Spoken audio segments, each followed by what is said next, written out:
Have you ever sat in the quiet of dawn, listening to the world slowly awaken, and wondered, how can I find true peace amidst this endless rush of life? Buddhism, with its timeless wisdom flowing through centuries, teaches us that peace is not something to chase outside. It is a gentle awakening within. It whispers that everything meant for us will arrive when our hearts are ready to receive, just as a flower blooms only when touched by the warmth of the sun. In this journey, we will explore ancient stories and reflections that reveal a powerful truth. Letting go is not about becoming cold or indifferent. It is about unburdening the heart from clinging, so we can truly embrace the present with openness and calm. Detachment, in its purest form, is freedom, a freedom that allows us to love without fear and to live without the constant ache of wanting life to be something it is not. Today, walk with me on this path of inner discovery. Together, we will uncover how to weave these teachings into our daily lives, to let go of what does not belong to us, to hold lightly what comes, and to live each moment with deep awareness and quiet joy. Lesson 1: Art of Detachment, the liberation of the soul. A monk used to wander who had about him a little bowl of clay. It was not beautiful or costly, but he took care of it since this was his only item that he used every day to drink the water and to eat rice. One day, when it was out washing in a running brook, the bowl slipped through his fingers and broke upon the rocks beneath.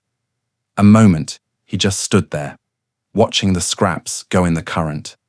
He bowed his head then and smiled. A young follower who witnessed it told his master, "Master, why you are smiling after you have lost your only bowl?" The monk answered quietly, "Because I knew that it never belonged to me. It was already broken in the future, even before it broke. Now it has just gone back to earth." Being detached does not mean toughing up your heart. It does not concern opening the doors of your heart too wide so that it stopped being so attached to the ephemeral condition of life. We tend to cling on to so many things and so many people, our roles, our objects, promises, and even people. We hold destinies that have sucked out our souls, relationships that are choking our lives, and dreams that do not fit us anymore. We are afraid to relax that we will be emptied. However, the truth is that clinging is what tends to make us empty. According to Buddhism, through this attachment, there is suffering. We desire to have permanence, whereby that is ever-changing. Attaining to a thing like craving for wind with clenched fists, by holding it tightly, we only give ourselves a hand at it, and it escapes us so that we end up fatigued and frustrated. Picture a fall tree. Its leaves get gold and down to the ground, nor weeps the tree the loss it undergoes, the silent pledge of spring it trusts to know. Similarly, by letting go, we allow something new to sprout inside us. Consider some of the times you have lost either a thing or a person, and initially, the pain was almost intolerable. But gradually you understood that life had made room in it, so that it might receive something better and wiser and truer. The thing is, when looking at the time of loss, we are too frightened to see the silent gifts that are hidden in the change. Detachment does not imply ceasing loving and caring. It implies that you love freely as opposed to lovingly.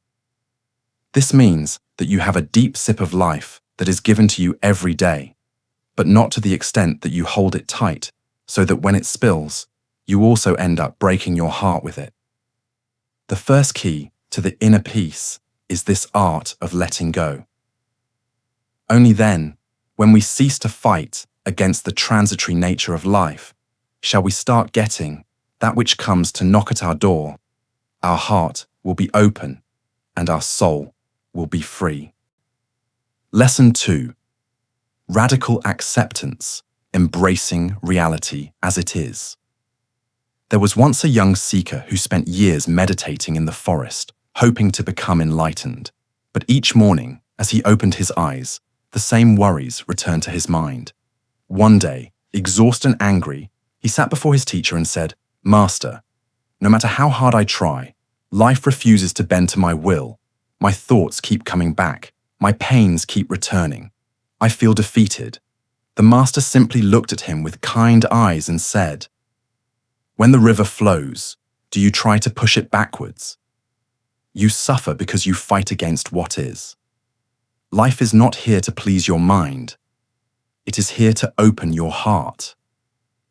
Acceptance is not giving up on your dreams or resigning yourself to pain.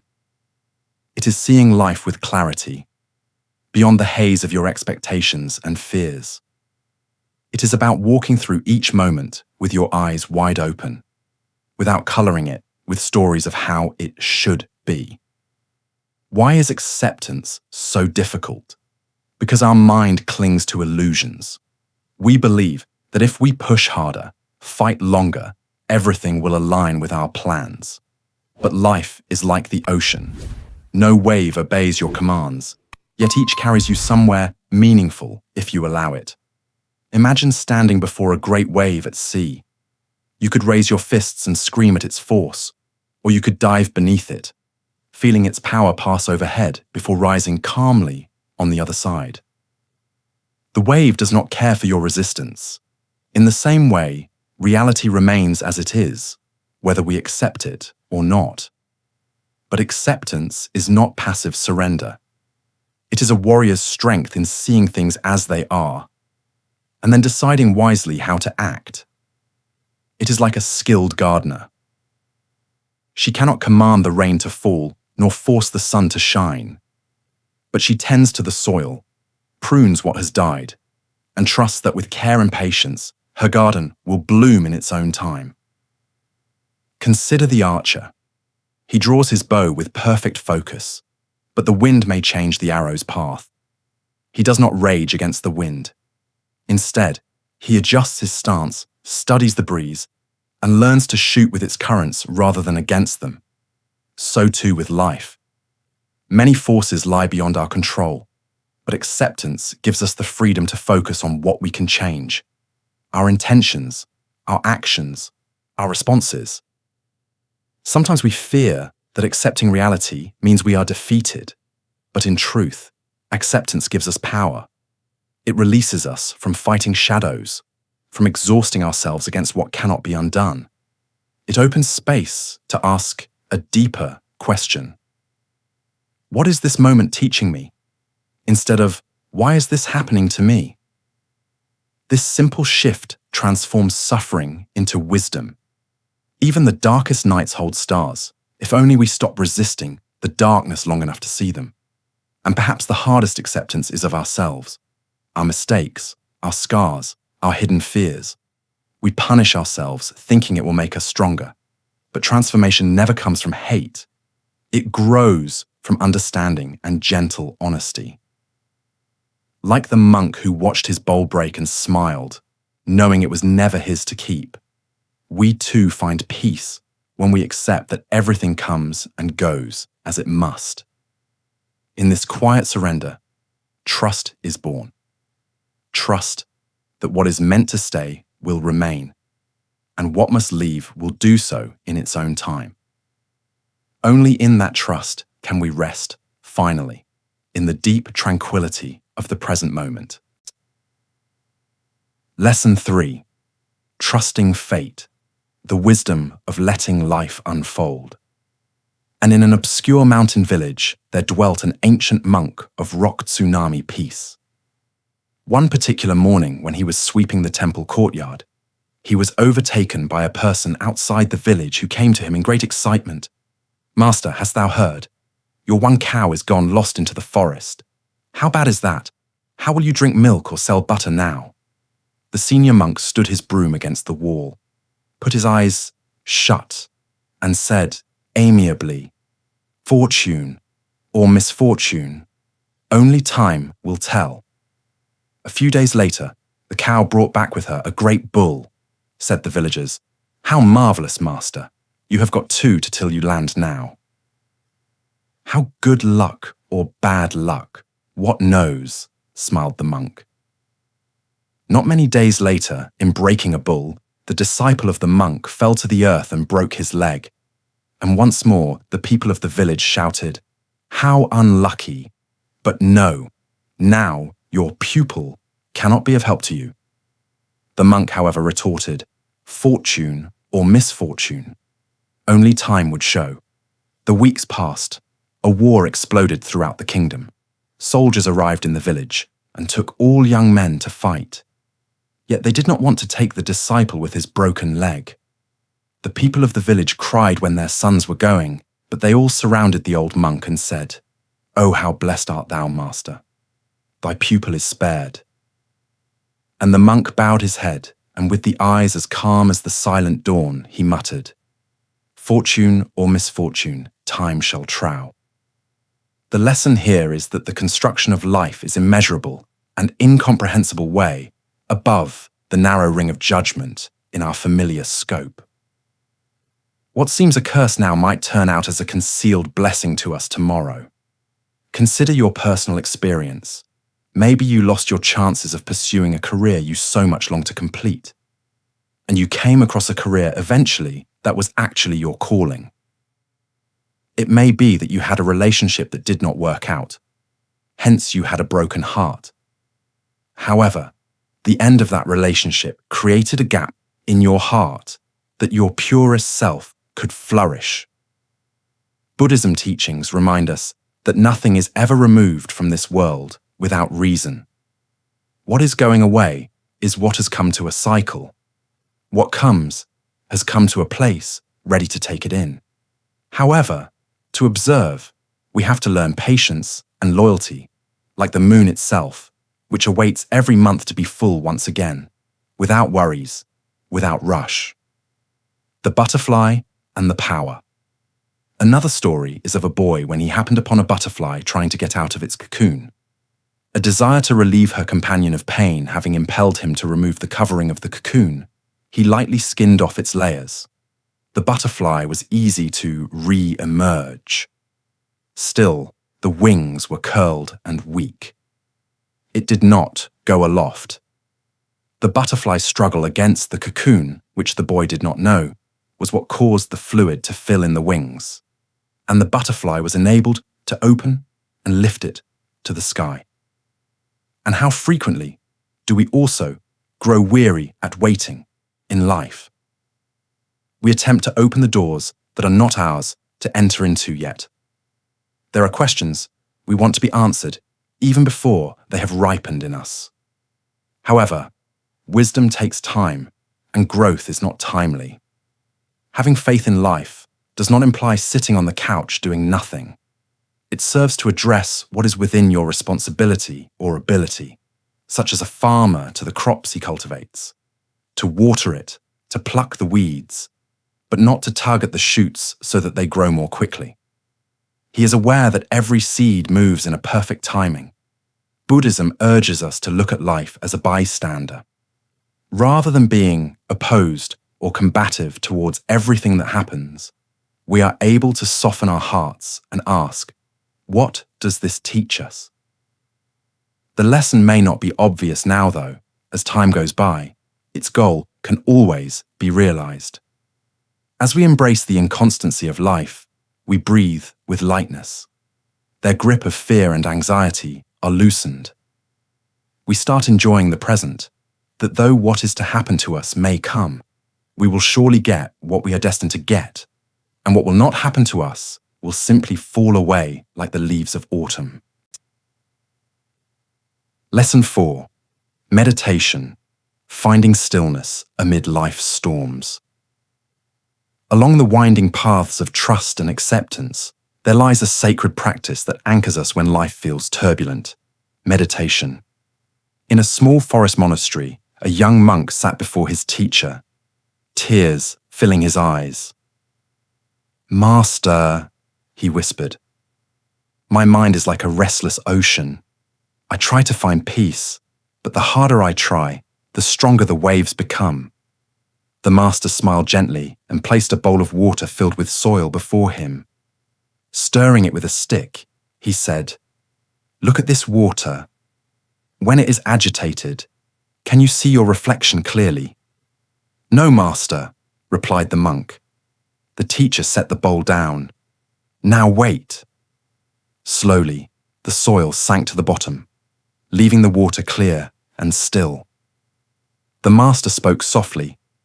"This is your mind. Peace is not created by force.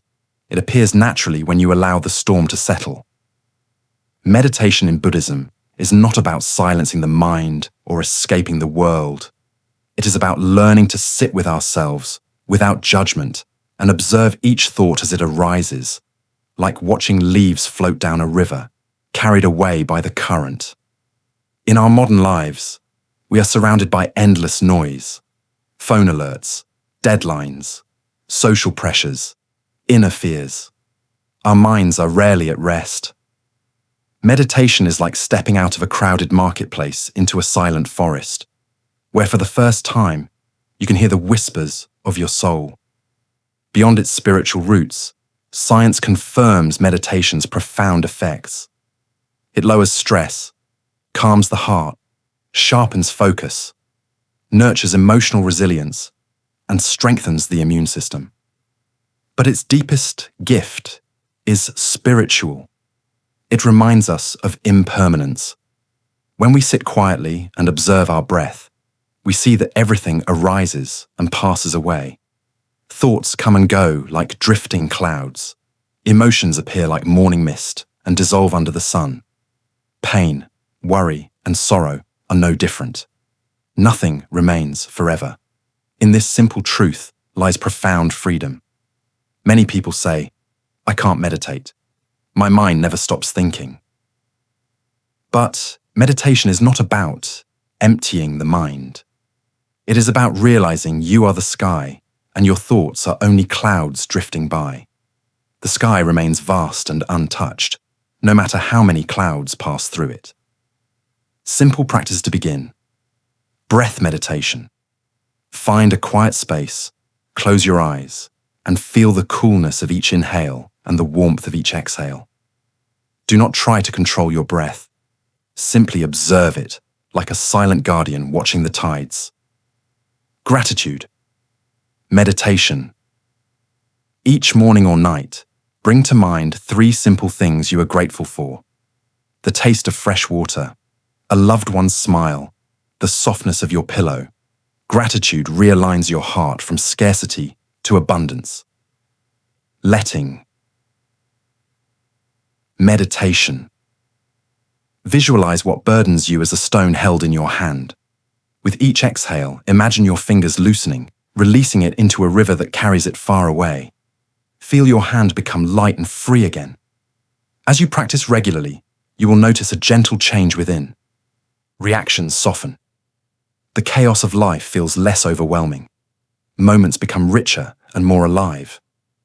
Meditation teaches us to be fully present, and in that presence, we discover a power greater than control, the power to surrender gracefully to life's flow. This art of surrender is the next step on our path to awakening. Lesson 5. Letting go of control, flowing with the universe. Along the banks of a quiet river, a master and his disciple stood watching the water glide over smooth stones. The morning mist rose above them as the disciple asked, "Master, how can I find peace in a world that refuses to follow my plans?" The master gestured toward the river's gentle current. "See how the water flows. It does not resist the rocks in its path. It moves around them, embracing each turn without complaint. That is how peace is found, by flowing with life rather than struggling against it." We spend much of our lives trying to control every detail: our careers, relationships, health, and the opinions others hold about us. We tell ourselves that if we plan enough, we can prevent pain and secure happiness.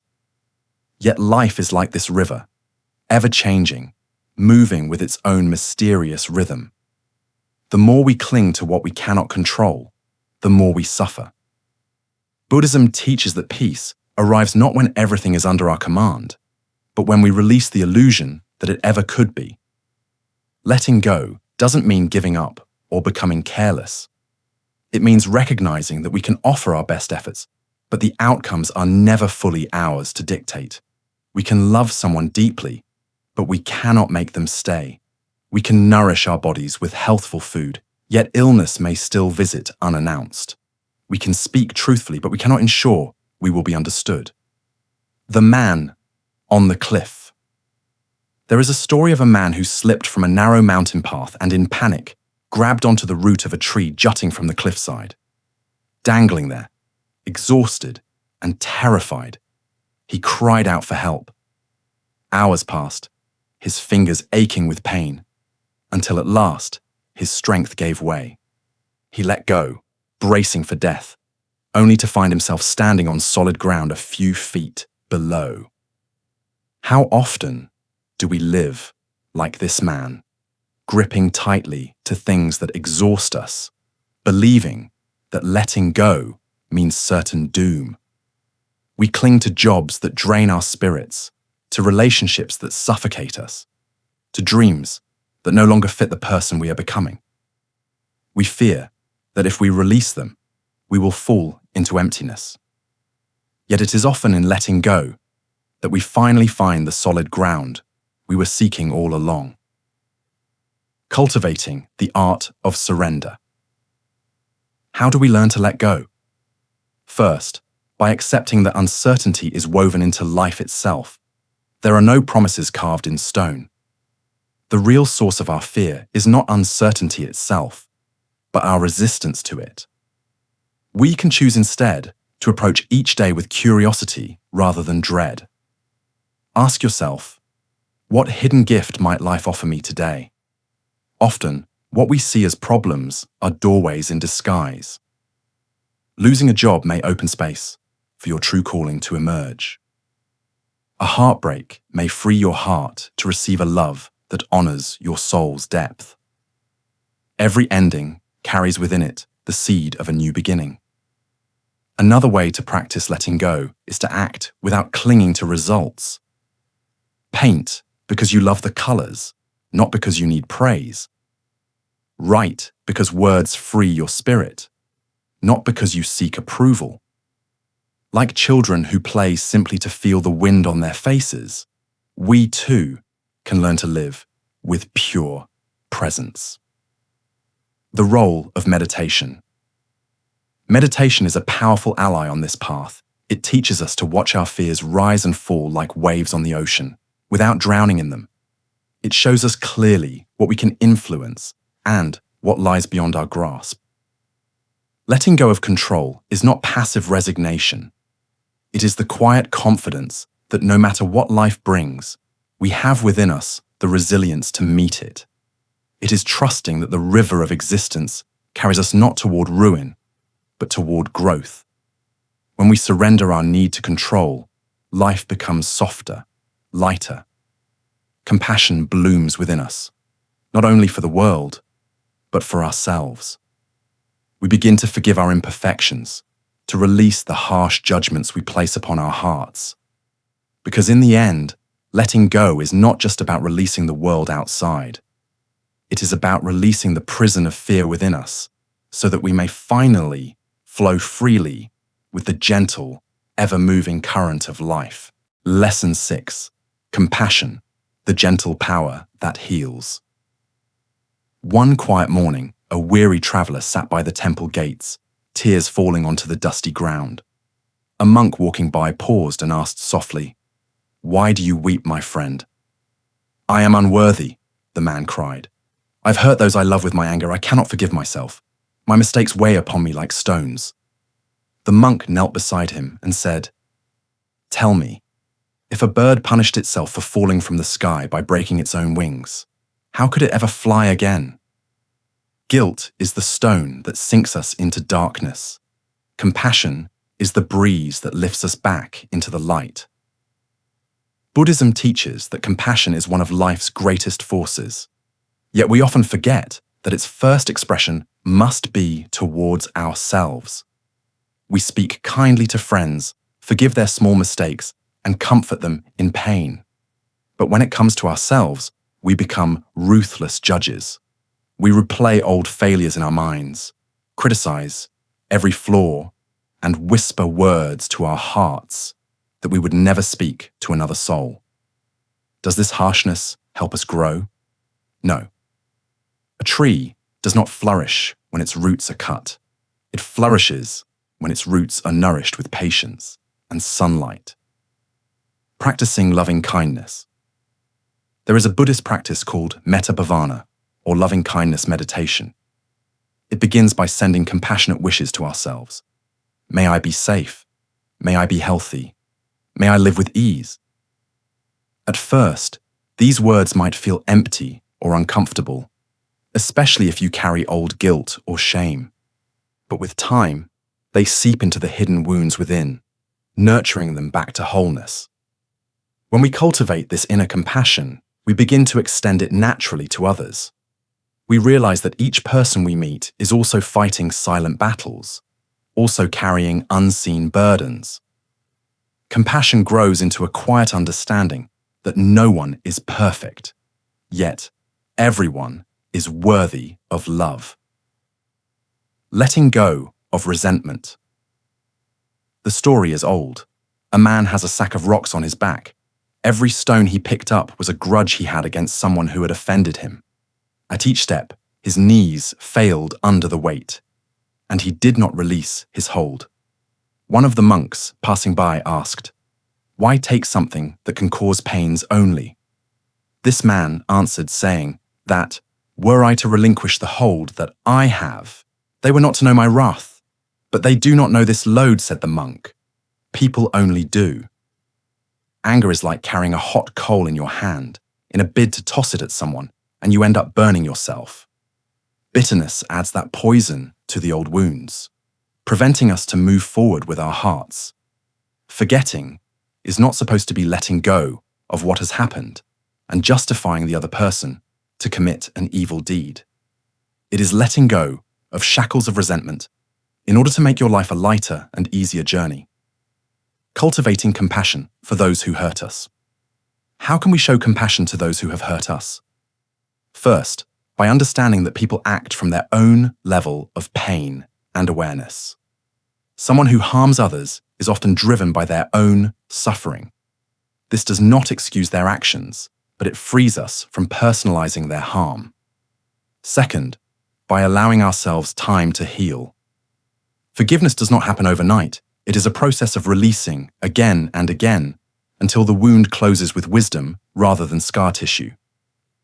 Third, by recognizing that compassion is not weakness, it is strength. It takes courage to forgive. It takes bravery to let go of what hurts you and choose peace instead. The transformative power of compassion. When we begin to live with compassion, we transform our lives. We move from reacting out of fear to acting out of love. Our hearts become softer, our words become gentler, and our presence becomes a safe harbor for ourselves and others. This compassion is not limited to grand gestures. Sometimes it is simply pausing to breathe before speaking harshly to yourself. It is placing a hand on your heart when old guilt arises and whispering, "It's okay. You are learning. You are human." Through compassion, we find a profound peace within, a peace that ripples outwards, touching the lives around us and creating a world with a little less suffering and a lot more love. Conclusion. As we come to the end of today's journey, remember this: life will always be uncertain. People will come and go. Plans will break and dreams will change shape.